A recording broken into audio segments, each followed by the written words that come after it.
गुरु चरणों च विराजमान। गुरु रूप प्यारे साध संगत जीओ, वाहिगुरु जी का खालसा वाहिगुरु जी की फतेह। गुरबाणी का मूल कीर्तन आप शब्द करे से गुरबाणी को कीर्तन को निर्मोलक किया गया है। विशासन जी निर्मोलक इसलिए इसका कोई निर्मोल नहीं कर सकता। वजह से दे घर विच ये पावन बाणी वस जाती है शब्द रूप दे विच। विशासन जी अनहद नाल बनना जिसे उठते बैठते सोते जागते आनंद की अनुभूति होना, दुख सुख को उतर उठ जाना, बहुत ऊंची आत्मिक अवस्था बन जाना। इसलिए पावन बाणी को पढ़ना फिर सुनना बहुत जरूरी है ताकि उसको बोल सके। कल को आप गुरु कृपा सदके आप जी सारी संगतां की आशीषा सदके जाप साहिब जी की पावन बाणी के विचार शुरू किए हैं। जाप साहिब जी की पावन बाणी धन धन श्री गुरु कलगीधर पातशाह श्री गुरु गोबिंद सिंह जी के मुखारबिंद तो उच्चारण हुई है। पांवटा साहिब यमुना नदी के किनारे गुरु पातशाह ने ये उच्चारण की है। उस दिन शास्त्र जो इस पावन बाणी के अंदर 199 पद ने ते ये 10 जेडे इस विच छंद ने औजमई बाणी है, वीर रस नाल भरपूर है।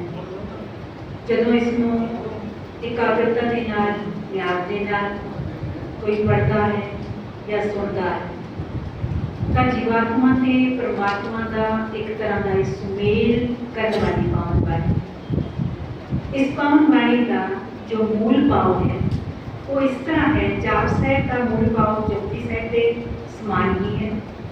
जिवें साध जो गुरु ग्रंथ साहिब जी की प्रारंभता जपजी साहिब धन धन गुरु नानक पातशाह के मुखारबिंद तो उच्चारण की हुई पावन बाणी होती है, उसी तरह रसम ग्रंथ की पावन बाणी जो प्रारंभ होती है जाप साहिब तो होती है। इसलिए जपजी साहिब के जाप साहिब जप जप के जाप वाली स्थिति बन जाए, इस तरह की अवस्था बन जाए जो जपा जाप चलना शुरू हो जाए। इसलिए जपजी साहिब के जाप साहिब के लिए लिखना किया है कि जेड़ा इन्हां दोनों बाणियां पढ़े बिना प्रसाद चखता है यानी कुछ भी खाता है उसके लिए उसको वर्जित किया। मतलब क्या कहना किया है कि भाई एक घट्टो घट पढ़ के ही अपने मुख में कुछ पाओ। चलो जाप साहिब किया जाता है, समझ में आता है औखी बाणी है। जपजी साहिब की करो इसका ही नियम बना लो। जपजी साहिब के जाप साहिब दोनों का जो मूल भाव है वो एक हो गया है। जिन्हें सात जाप साहिब के अंदर पहले छंद के अंदर तब सर्व नाम कथे कवण कर्म नाम वर्णन सुमत ज्ञान को अभिप्राय है कि अकाल पुरख तेरी हस्ती में पूर्णतया कोई बयान नहीं कर सकता।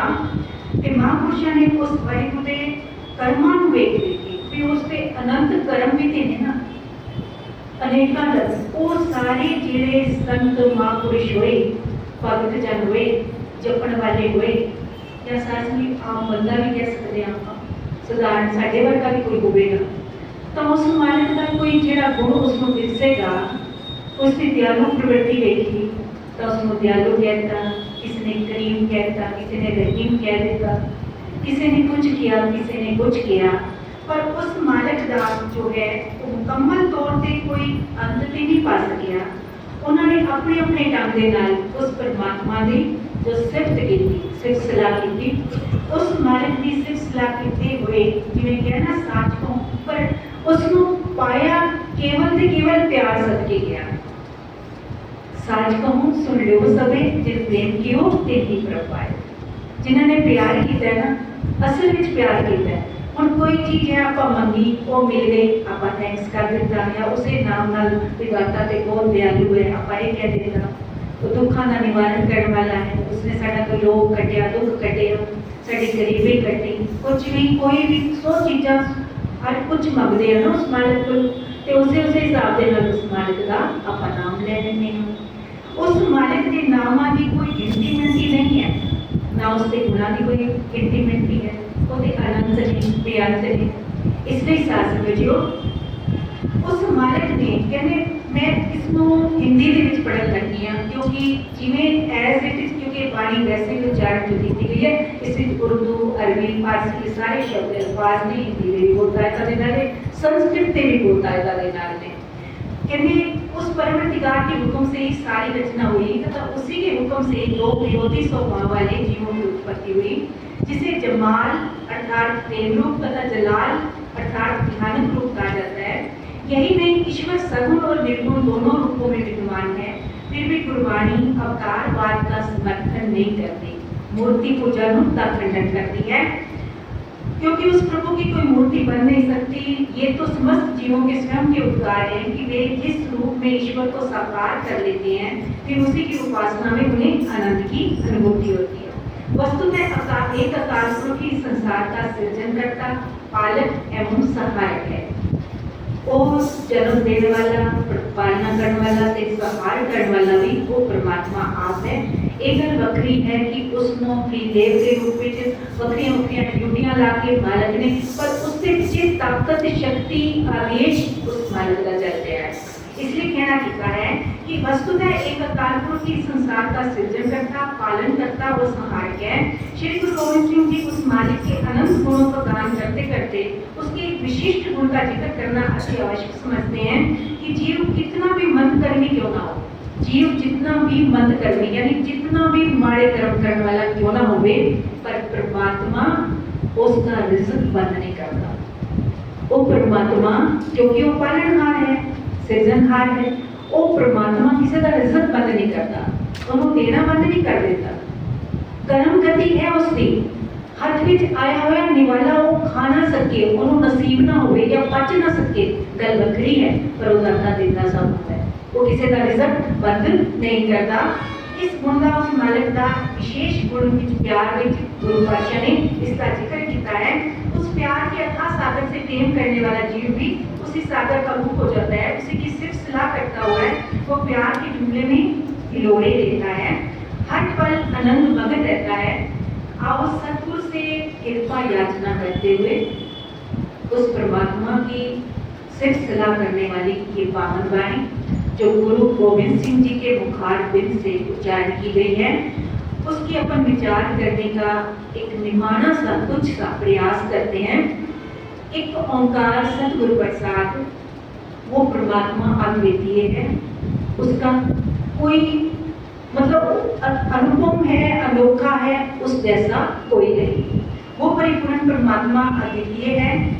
सतगुरु प्रसाद सतगुरु की कृपा से उसे जपा जा सकता है, उसका भेद नहीं पाया जा सकता, ना ही भेद पाना किसी के जीवन का मनोरथ है। केवल और केवल उस परमात्मा का नाम जप जप के उस परमात्मा में अभेद हुआ जा सकता है, और ये गुरु कृपा से मुमकिन है। जाप उस वाणी का नाम है जिसका अर्थ है स्मरण करना, सिमरन करना, सुमिरन करना, स्मरण करना। स्मरण से भाव है याद करना उसको। स्मरण कहते कई बार अपन कहते हैं ना, मेरी स्मृति में नहीं रहा, मेरी को याद नहीं रहा, उसको स्मरण करना है, उसको बार बार याद करना है, उसकी सिर्फ सलाह करनी है। श्री मुखवा पातशाही दसम पातशाह की पावन मुख से उच्चारण की गई पावन वाणी छपे छंद का नाम है। तो प्रसाद हे वाहिगुरु जी तेरी कृपा से ये पावन वाणी उच्चारण करता हूँ। ये गुरु गोविंद सिंह जी अपने मुखारबिंद से कह रहे हैं। ये अकाल पुरख तेरी रहमत से ये वाणी उच्चारण करता हूँ। पहला बंद है जी। चक्र चिन्ह अर वर्ण जात अर पात नहजे, रूप रंग अर वेग वेग को कह न सकत के, अचल मूर्त अनुभव प्रकाश अभिदोज कही जय, कोट इंद्र इंद्रान सा साहन कही जय, त्रिभुवन महीप सुर नर असुर नेत नेत मंडन कहत, तव सर्व नाम कथे कमन करम नाम वर्णत सुमन। पहला बंद गुरु कलगीधर पातशाह उस अकाल पुरख की सिर्फ सलाह करते हुए फरमान करते हैं, यह अकाल पुरख ये वाहिगुरु तेरा स्वरूप अकथनीय है, अर्थात तेरे स्वरूप को मुकम्मल रूप से पूर्ण रूप से कोई कह नहीं सकता, बयान नहीं कर सकता। हे परवरदिगार तू तो मानो ऐसा है जिसके कोई चक्कर अर्थात गोल रेखाएं भी दिखाई नहीं देती। समस्त प्राणियों के शरीर पर कुछ रेखाएं अंकित होती हैं, विशेष तौर पर मनुष्य की उंगलियों में जो एक विशेष चक्र बने होते हैं, उन रेखाओं में भी हमारा भाग्य की कुछ चीजें होती हैं, वो हम नहीं जानते। पर उस परमात्मा ने कुछ ज्योतिष विज्ञान है जो उसको देख के बताता है कि तुम्हारा इसके यहाँ शंख है, ये चक्र ये है। पर सबसे बड़ी बात कि जितनी भी उस मालिक ने ये दुनिया रची है, सबकी ये सारी जो रेखाएं हैं वो अलग अलग है, किसी से कोई मैच नहीं करती। कितना ये अनोखा है ना। इसलिए परमात्मा को अनुभव क्या है, अद्वितीय का है कि तेरे जैसा कोई नहीं है। तेरी रचना भी अपरंपार, ये मालिक तू भी अपरंपार।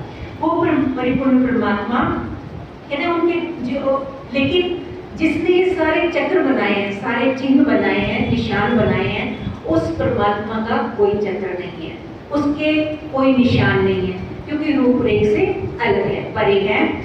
पर केवल तो ऐसा है जिसमें कोई ऐसा लक्षण दिखाई नहीं देता। इस पंक्ति का विचार करें तो एक आम कहावत प्रचलित है, होनहार में मान के वो चीखने बात, अर्थात प्रारंभिक लक्षणों से ही किसी व्यक्तित्व या कृतित्व की पहचान हो जाती है। पर हे प्रभु, तेरा तो कोई प्रारंभिक लक्षण भी दिखाई नहीं देता।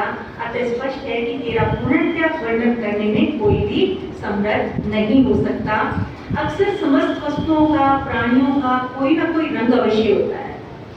प्रत्येक जो वस्तु जो बनी है, जो प्राणी बना है, जीव बना है, जितनी भी रचना है, उसका कोई ना कोई रंग है। पर उस परमात्मा का कोई रंग नहीं है, वो रूप रंग रेख से न्यारा है। अक्सर सारे प्राणियों का कोई ना कोई रंग अवश्य है, सभी वस्तुओं का रंग है, पर तेरा कोई भी रंग नहीं जिससे तुझे पहचाना जा सके। सबकी कोई जाति है, नस्ल है, पर तू इन सबसे परे है। कोई भी ये कहने में समर्थ नहीं कि तेरा स्वरूप कैसा है, तेरा रंग कैसा है, तेरी रूपरेखा कैसी है, तेरा पहनावा कैसा है, कोई नहीं जानता। ये तो सबकी अपनी अपनी कल्पना है। जैसे जैसी वो कल्पना करते, प्रभु मूर्ति देखी जैसे, जाकी एक भावना जैसी, जिसकी जैसी भावना है वो किसी को उसको कृष्ण रूप में देख लेता है, किसी को शिव जी रूप में दिखते हैं, किसी को विष्णु रूप में दिखते हैं, किसी को किसी रूप में दिखते हैं, किसी को किसी रूप में दिखते हैं, किसी को शब्द रूप में भी दिखते हैं, किसी को शब्द में गुरु नानक देव जी भी दिखते हैं, उनके दर्शन हो जाते हैं। तो कहने से भाव कि वो परमात्मा का अपना कोई रूप रंग रेख नहीं है जिसने सबके सब बनाए हैं, पर उस परमात्मा को अपनी भावना के अनुसार सब कोई ढाल देता है, अपने हृदय में उसकी मूर्त बसा लेता। पर उस परमात्मा को इससे भी कोई गुरेज परहेज नहीं है कि तुम ये ना कहो या इस रूप में ना पूजो, जिस भी रूप में पूजो। फिर जब इतनी श्रद्धा, वो देखता है श्रद्धा को भी, भाव भगत का होगा, वो देखता है हमारी अंदर की भावना, और जब भावना देखता है तो फिर उसी रूप में उनको दर्शन भी दे देता है, उसी रूप में साकार भी हो जाता है। कितनों ने करा है, कितने भक्तों की अपन पढ़ते हैं, जीवनी में पढ़ते हैं, तो कैसे कैसे पत्थरों में से परमात्मा के उन्होंने दर्शन कर लिए, और परमात्मा ने साक्षात आके केवल दर्शन ही नहीं दिए, उनसे अपने काम भी निकलवा लिए भक्तों ने। इतना प्यार का बंदा, और इसलिए साच कहूँ सुन ले वो सबे, जिन प्रेम कियो दिन नहीं प्रभु पाए। जिन्होंने सच्चे दिल से प्रेम किया है उस मालिक से, उन्होंने ही उसको पा लिया है। तेरी हस्ती अटल अर्थात हमेशा कायम रहने वाली है। अनुभव अर्थात स्वयं से प्रकाशवान है। सैलवन शब्द आया है जपजी साहिब में, वो स्वयं से प्रकाशवान है, उसको कोई बनाने वाला नहीं, तो स्वयं के नूर से नूरी हुआ है। जैसा कि गुरु नानक देव जी ने सैलवन शब्द की का जो वर्णन किया है मूल मंत्र में, उसी तरह गुरु बादशाह यहाँ जाप साहिब में शब्द का वर्णन कर रहे हैं कि वो परमात्मा जो है वो स्वयं से प्रकाशवान है, उसे कोई बनाने वाला नहीं है। तुझे किसी ने प्रकट नहीं किया, तो स्वयं ही होंद में है, तेरा बल असीम है, किसी पैमाने से तेरी शक्ति मापी नहीं जा सकती। समस्त जीव यही कहते प्रतीत होते हैं कि तेरी ताकत का अंदाजा नहीं लगाया जा सकता। तू इंद्रों का इंद्र तथा करोड़ों बादशाहों का भी बादशाह है, अर्थात तेरा बल सर्वोपरि है, तेरी शक्ति सर्वोपरि है। तू तीनों भूमों का मालिक है, अर्थात आकाश पाताल तथा मातृ तेरे ही अधीन है। देव मानव तथा दैत्य, देव देवता, मानव इंसान और राक्षस, ये सभी तेरे अधीन है। कोई भी कितनी भी पावर वाला हो, वो पावर आई तो उसी से है ना। इसलिए कोई अपनी पावर का अभिमान ना करे, क्योंकि वो पावर खींचते हुए भी देर नहीं लगाता, इसलिए वो सब कुछ, सारी ताकत, सारे बल, सब कुछ उस समूची वनस्पति में तुझे नेत अर्थात अनंत व्यंग कहती है, अर्थात सभी चीज यही कहते प्रतीत होते हैं, तू ऐसा नहीं, तू वैसा भी नहीं, अर्थात संसार में तेरे जैसा कोई भी नहीं जिससे तेरी तुलना की जा सके प्रभु। तेरी हस्ती को पूर्णतः बयान करने वाला कोई नाम भी नहीं। केवल एक ही बात समझ में आती है वाहिगुरु, विद्वान जनों ने तेरे क्रियाकलापों, तेरे कारनामों को देखकर ही तेरे कुछ नाम रख लिए, लेकिन आज तक कोई भी तेरी पूर्ण हस्ती को स्पष्ट करने वाला तेरा नाम नहीं कह सका। क्या विचार नहीं करते? छेक नाम तेरो मन न जाना, जिसकी 1000 जी हुए हैं। कहते वो नित्य नया नाम उच्चारण करता है, वो ही आज तक वेद नहीं पा सका। तो एक साधारण जीव वाला साधारण प्राणी उसकी अनंतता का, उसके नामों का, उसके गुणों का कैसे भेद पाएगा? बस केवल जपते रहो और जपते जपते उस इस तरह अजपा जाप बन जाए और उस जीवात्मा का परमात्मा में अभेदता हो जाए। ये गुरु भाष्य प्रथम जो बंद है इसका उसमें समझा रहे हैं। गुरु कृपा करे, जो अपन पावन वाणी पढ़ रहे हैं, सुन रहे हैं, सबका अपना अपना अपनी अपनी विशेषता है और कृपा तभी है जब हमारे हृदय में बस जाएगी और इसके मुताबिक हमारा जीवन बन जाएगा। पूर्वजों की क्षमा, वाहिगुरु जी का खालसा, वाहिगुरु जी की फतेह।